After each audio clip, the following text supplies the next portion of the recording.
Hey, what's up, diggers? Prospector here with Watcher of Realms. As you know, the new Furious Torrent boss is going to be released in the Immortal Codex, and maybe you don't know. And I have a few tips for you to get ready, and we're only about 8 hours away from it. Without further ado, let's dig in.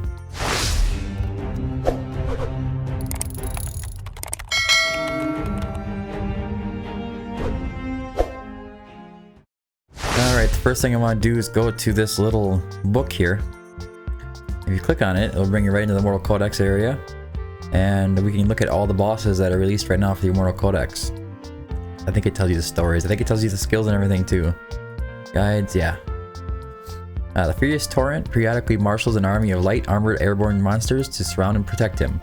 Furious Torrent summons tridents to protect himself, which can deal massive damage to him once they are destroyed. The Furious Torrent releases Annihilating Surge periodically, absorbing existing tridents to deal damage to all heroes. The damage dealt is based on the number of tridents absorbed. You'll see, like, once you look at the map, that you have to try to destroy the tridents before he absorbs them. If the Furious Torrent absorbs more than 10 tridents, all heroes will be killed instantly. Furious Torrent gradually increases the attributes, especially magic resistance, of monsters he summons each time. Boss Rush Enhancement. Allied heroes increase their attack speed greatly. Alright, on one of his passives, Furious Torrent summons tridents around him. They'll start circling around him, and they're trying to basically negate the damage from your heroes, which are mostly going to be marksmen, and they try to target those guys instead of him.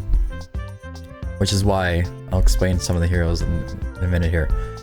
The Furious Torrent wields the power of the ocean to absorb his tridents to deal high damage to all heroes. The more tridents absorbed, the higher the damage dealt. If the Furious Torrent absorbs more than 10 tridents, all heroes will be instantly killed. I kind of said that in the description. Another passive is going to be the marshals an army of light armored. Okay, same thing. Furious Torrent gradually increases attributes. In King's Grace. As for his story, for your insatiable greed, the sea will bestow upon you a cataclysmic divine punishment. The apocalyptic trial from the ocean is unleashed by Pelagios. Amidst the raging waves, Pelagios raises his trident high, with endless deep sea monsters lurking within the towering waves, like dark heavy clouds descending upon the earth. From this moment forth, Pelagios will renounce his identity as a supreme arbiter. Instead, he will become the embodiment of the ocean's fury, executing the will of the seas. Okay. And obviously there's no record for me in there because we haven't done it yet. I don't have access to the Forerunner server, so I can't do that. I am going to pop up on here just for a moment the map and what it looks like to kind of fight. I believe there's a guy, his name is... I get it up. Shamir's Chosen from Watcher of Realms is on the Forerunner server. He does a full video on it, and you should go check it out. I'll try to remember to put the link in the description below, but he does get an SS on it. Now, before we get to it tomorrow, I wanted to go quickly, this is the whole point of doing this, is I want to go quickly over like what kind of heroes you're going to be expecting to be using. All marksmen. That's what I'll tell you. Right off the bat, you're going to be using all marksmen. Let me go, I'm just going to go to the gallery instead. So AoE marksmen are going to be huge for this. So the big ones you're going to be bringing along are going to be, of course, Nyx and Razak. They're probably going to be like the MVPs, I'm guessing. Now let's see. Heroes like Silas, Calypso is another good one. Hatsuit, when you put her down, she can kind of like get on those guys that are rotating around. She can clear a bunch of the enemies. What else do we have here? What the heck? Maybe Cratch will come in. He does that. Is that AoE? Yeah. Maybe he can do something. I don't know. We'll see when it comes down to it tomorrow. Lunaria is going to be the lord you're going to want to bring with, because you can't place a Racha anywhere, or maybe you could. I don't think you can though. And she's not going to be able to hit anything or do anything anyways, so Lunaria is the one. I think that Esme is going to be a big one as well, because she has this bounce attack. Basic attack has a 50% chance of bouncing to one extra target and has a 30% chance of inflicting poison on the target. So maybe I'm thinking like when she's hitting one target, she can keep bouncing that poison over to the boss. We'll see. We'll have to try it out. I'm going to be doing this all tomorrow. Maul is going to be a good option for an epic. The AoE damage, obviously. Another one that might be a really good option and that people don't like to use a lot is going to be Kai. Some people like to use them gear 8 319 if they don't have Nyx, but Nyx is a lot easier to just put down and let her deal with it. But Kai can go along, and he can do a very good job in this stage as well. And I think that's all I wanted to share for today. Tomorrow I'm going to be going more into this in further detail and be testing it out and trying to come up with some free-to-play options and more like pay-to-win or whatever you want to call it options. Also, as I always like to do, I want to plug my Discord in here, and I always have it linking down in the description below. There's lots going on here.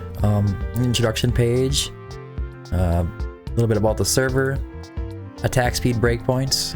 These have been pointed out to me that they're not exact or perfect as far as reaching that 1 point attack interval, but it's close enough. You get an idea how much attack speed is needed to get close enough to that attack speed breakpoint. Little button here showing some test that somebody did for Ancients and the different gear rate drops.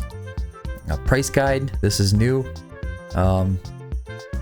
We have the currency items. It's listed just like it is in game, so you can see what they're kind of worth and value. You're going to be buying stuff.